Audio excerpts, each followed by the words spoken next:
What's up, guys? Joe here, and I'm with Jared and Foster. We're going to do an update here. Some good things have been happening. You guys got about 12 leads, I think, in Freedom Soft. You guys give me an update on we've been doing the mail every week. I think we're 3 weeks into the mail now, right? You've got some leads coming in. We had a really good potential deal, but it turned out maybe not. So guys, give me an update on kind of where things are right now.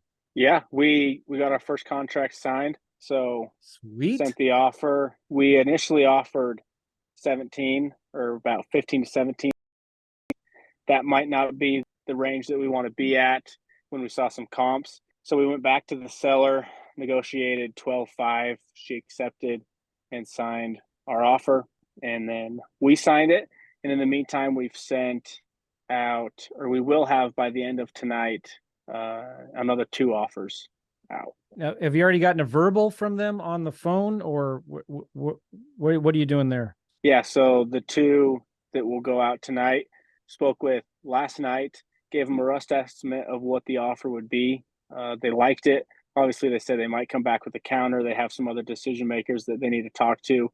But on the phone, discussed, got their buying temperature, some other questions to see how motivated they are to sell. They're pretty motivated, especially one. And we're going to send the offers formally today through their emails, which they gave me. And we'll get rolling and see what their counteroffer is and see if we can't come to a win-win. Awesome. Can I give a little bit more background? Yeah. One of the offers is a 2 sisters.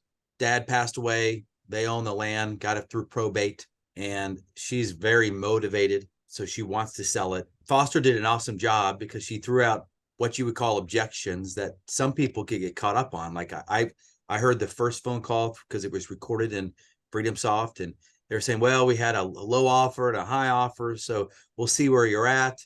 Foster just kind of brushed that off and said, well, it sounds like you should have taken one of those high offers. Why didn't you take that offer? And well, It actually didn't come through, so he did a really good job of fighting through that false I love it. information. Smoke screen. Yes, smoke screen. And he talked her down to a number. And I don't know if you got this. Did you get her to say this, Foster? If we're at this number, are you prepared to accept our offer? Did you get that closing question? If we get to this number, will you sign it tomorrow? Did you ask that closing question? I did. Because her sister's out of town, I said, would you and your sister be willing to sign this week? Not tomorrow. I said, would you be willing to sign this week if we could come to X amount? And she just said, I don't know. It seems like the sister has more leverage. And so she just needs to speak with her. And I think what the sister says goes. Gotcha. Okay, so it'd be good to get them both on the phone next time if you can.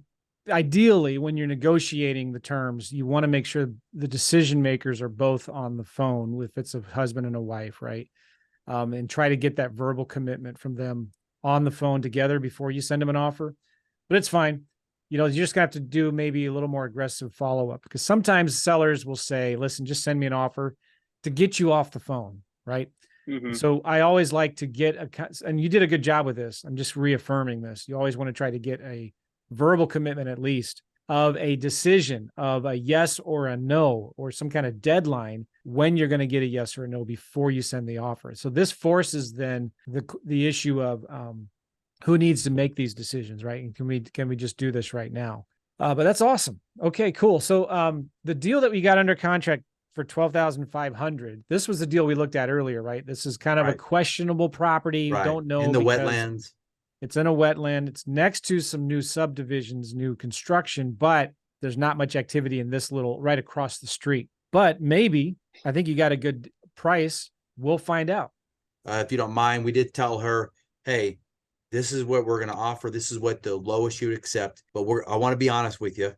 We're not confident we can flip it. A lot of properties we hold. A lot of properties will do owner financing. We can't do either one of those so we're flipping this property. So it's possible to likely in 30, 45 days, we're going to come back to you and say, look, we got to let you out of the contract unless you're willing to sell for less. Yeah. And she understands that and accepted that. So we do have her knowing and understanding it's possible. We're going to come back and say, we need it at 10. We need it at 9. Yeah. So that's the goal. We're trying to get something around 18, 20 for it. so we can make a few thousand on our first deal. Yeah. Yeah, that's awesome. I'm glad you did that. You're setting the expectations. You're just being completely honest. And this is the best way to get into this business. And you know this, the more honest and open you are, the more business you'll do. That's people want to work with people they can know, like, and trust.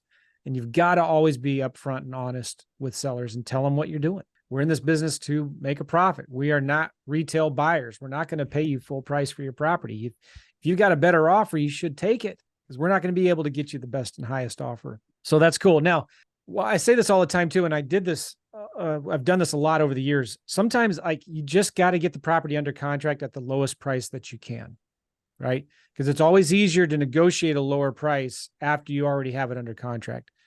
But don't let it drag out. Don't wait 3 months before you go back and try to renegotiate a lower price. You should know within 30 days, 2 to 4 weeks, whether that number is going to work or not. I think we talked about calling some realtors. If you had a chance to do that for that property in that area specifically, Foster.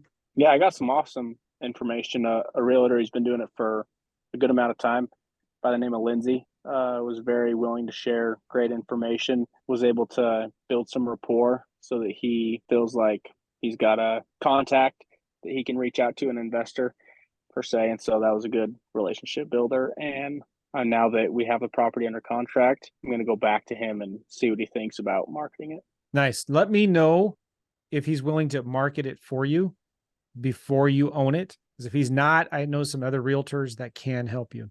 Okay. He said that he would check with his brokerage. Yeah. He said he doesn't know if they will be open to that or not. So he's going to get back to me. Yeah. Oh, so that's somewhat common. Realtors can't negotiate and sell it unless you actually own it. Well, that's what they think. Okay. There's ways around it. Typically, the normal average transaction is you own a property and you list it on the MLS. They may want you to have the seller sign something that gives them permission to do that. You already have it in the contract. There's that one line in the contract that says we have the right to list this property and advertise it for sale or for lease on the MLS before we buy it. So some realtors have no problems with it. Some of them say, no, you can't do that. That's illegal, immoral, and fattening. Others will say, well, you can do it, but just have them sign this extra one-page thing here, right? So you might need to talk to several realtors to find one who would help you do it. But you need to get this marketed as soon as possible so you can find out if there's any demand for it at all, right? The other thing is I would start doing right away is, we talked about this before too, start finding other investors that have bought property, vacant land there recently, and start calling them, maybe even sending them some letters. Because you could go directly to those investors and find out if they would be interested in this deal. Okay. But yeah, my whole point is, like, get that out there and start marketing it as soon as possible, because you'll start getting feedback and you'll start getting people that say, nah, not going to work, not a good deal. This is what you want to find out. Well, what price would you pay for this property? Because let's say you come back and somebody says, I'm not interested at, $18,000, but I will pay $15,000 for it, let's say, right? So now you can kind of go back to the seller and maybe negotiate a lower price if we need to, right? Gotcha. And the best way and the only way is to market it those two ways. We don't do Facebook Marketplace. We don't do any. If you can, put it out there in Facebook Marketplace. I just find the best, kind of in order of priority, the best places to market a property is, number one, on the MLS. Because now you get it on Zillow, you get it on Redfin, you get it out there to the largest audience. But it's also kind of the hardest for various reasons. But number two would be the land.com websites. The land.com is good. You're not going to get a ton of leads, but they're going to be good quality leads, and it does more premium. It costs depending on how many properties you put on there. So go look at that. There's another website, and these are all on my course, but landflip.com, landmodo.com are different websites you can put out there. The free sites are always good too, right? You've got Craigslist, Facebook Marketplace. I would try to join the local Facebook groups in these counties that you're in. There's local buy, sell, trade groups or garage sale groups. Try to join those. You can put your properties on there sometimes. But, Jared, we were just talking earlier about Facebook ads making it really hard, right? So sometimes even on Facebook Marketplace, if you get flagged or if somebody complains about your listing, you can get ghosted sometimes, and they'll say your property is out there, but it's not. Nobody can find it. Or sometimes they'll just say you can't post these properties anymore. So Gotcha. when you put it out there on Facebook, make sure it's done with your personal profile, either Jared or Foster's. Don't create a new business page and then post properties from your new business page. You can maybe eventually, but that's a big red flag that Facebook will shut people down. They want to see there's a real person behind it that has a history in Facebook. Does that make sense? Yeah. Yep. Good. So that number one, that property you have under contract, start marketing that as much as possible. Try to find other buyers who have bought property recently in that area. You can find them on Priced or Propstream, even PropWire, and just skip trace them. Try to call them, call the realtors of other vacant lots that have sold recently, and you just got to, it's called the flap your lips method. We've talked about this a lot. It's just talk to as many people. Hey, we've got a deal here. Are you interested in it or not? And get the feedback. I got it. Now, you sent 2 other offers. Do you want to review any of them right now? Do you want to pull something up and look at it? I know you can't maybe see it on your phone, Foster, but you can at least look at the recording. And No, yeah, I can see it on here. I'd love to go through with kind of what I sent you in our text stream. I sent kind of all the information. I'd love for you to pull it up on Redfin and see your thoughts, because I haven't sent the offers yet. okay. After this call, I wanted to I just had a couple of questions of what would be a great offer. Both he and I, think just talking through it, felt like the offer that Foster wants to send, that he thinks there's a good probability that they're going to accept. We believe it's a price that we can make money on. But Nice. there's a few things that make it a little bit odd. And since we're new into it, we wanted to get an expert's opinion on if you think the offer we're going to send is a good deal, or should we go back? Because after our last call, we did go back and renegotiate. You know, we were thought around 15, 16. Yeah. We got it down to 12.5 after the call that we have from you, learning about the wetlands and things like that. So that's kind of the goal, is for you to kind of do your magic where you have about 82 windows and you flip through and then you kind of do that kind of stuff. Is that a compliment? It's amazing how fast you are. Like I told you, you should be doing this for a living. All right. I think, thank you. I think. So this is a particular, the property you sent me is 0.73 acres. And I have the APN number here. I'm just going to pull it up on Land Glide, and I'll share my screen here. I'm also going to open it up in MapRight, which is now called id.land. Tell them real quick about the adjacent property. You said it in the text. So what does that mean, Foster? Yeah. So basically, he has a property right next to it. So this one's 177. The one right next to it is 179. It's not anywhere on Redfin or any of that, and it doesn't show us connecting lots, but he says that he wants to sell them together. I mean, if he can. So he doesn't even know the acreage of the second one. Yeah, He doesn't. I can see this here. Let me share my screen, because it looks like it's actually one lot. So if I zoom out a little bit here, you can see most of these other lots are like a 1/4 acre, but he's got this lot that's a bigger one. So it is 2 lots kind of, but it's showing up as one in the mapping and software, the website. So this is good. It's a larger lot, which should make it easier to sell. Absolutely. So the 0.73 is both of them combined. Yeah. Right. Okay. All right. Good. Okay. Awesome. So then let's look at this property in id.land. And I'm going to, let's do it by APN number. Charlotte County. Then the ID. Oh, this is a great area.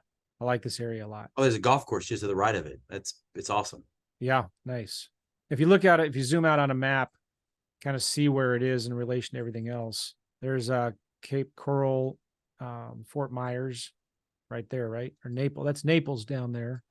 Right. So it's kind of, there's Fort Myers.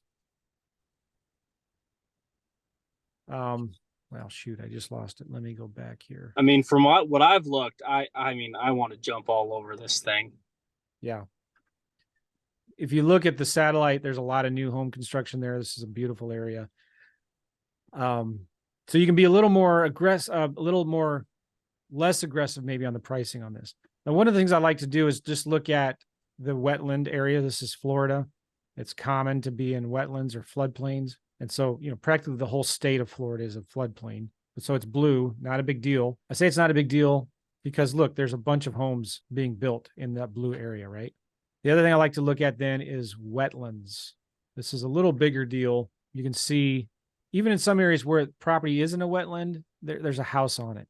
But this property right here, it's just kind of something that goes through the backyard, not a big deal. Then if we go to that property here on Redfin, if I click on the map, click on nearby homes for sale, that property is going to be right smack dab in the middle. Let's look at the street view here. I'm going to change the filters to land only.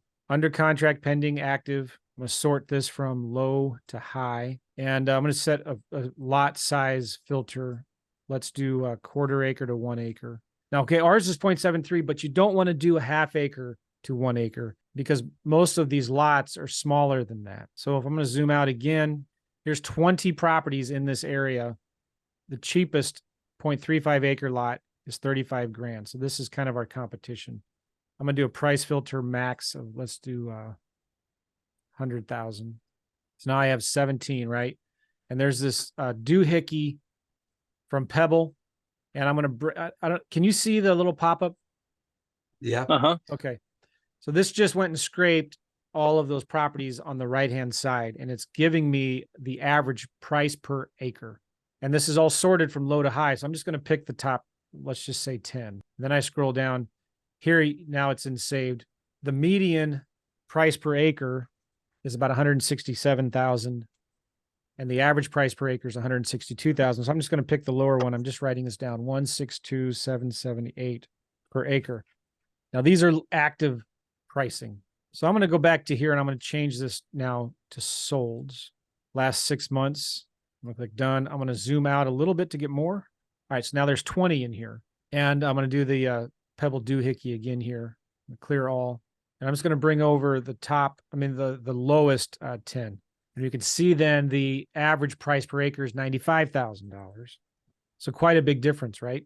Right. So if we look at the 95,622, 95,622 times 0.73, that gives you, a sold comp value of $69,800. $69,800 is about what you could sell it for. Just That's based on retail, sold though, right? comps. Yeah, that's the price we'd sell it for. Let me go into the calculator from my course here. Now I have a lot of different tabs on this spreadsheet. I just try to keep it super simple. So I go to the simple offer calc here. And if I'm looking at actives 162,778 and our property is 0.73 acres, and you discount the active listings 15%, that means it's worth maybe $101,000 based on actives. If we look at solds, it's worth about 69,000. So a big difference there, 69 to 101. If you pick something in the middle, you might be able to sell it for 85 grand, but I just usually am more conservative. I'm looking at the lower number. So if we list this for $69,000, would it sell, right? And this is when you look at, this is kind of an art and a science.